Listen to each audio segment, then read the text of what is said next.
Welcome to the Rim Break Rodeo. We hope this video helps.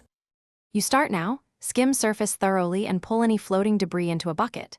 Next, test pH and free chlorine. You need pH about 7, 2 to 7, 6 so chlorine works efficiently. Once you confirm levels, set the filter timer to run 8 to 12 hours depending on pool size and sun exposure. Make sure the pump intake is clear and the skimmer basket emptied. This rapid sequence prevents algae from gaining a foothold and readies you for treatment. Once water tests show pH in range, add pH reducer or incrementally raise it.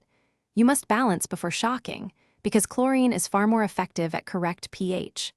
Then apply a chlorine shock to raise free chlorine to 5-10 ppm if the water is cloudy or heavily used. Dissolve granules as directed. After shocking, brush all interior surfaces to dislodge film, vacuum settled solids, and make sure the filter runs continuously for the next 24 hours to remove suspension. You finish by switching to a maintenance cadence. Skim and spot brush daily, test chlorine and pH every day and adjust small doses rather than large swings, and run the filter at least 8 hours.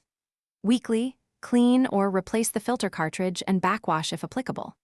If the pool becomes cloudy, retest chemistry immediately, repeat a shock if chlorine is low, add a clarifier to coagulate fine particles, and inspect filter flow. Low flow is the most common reason cleaning fails.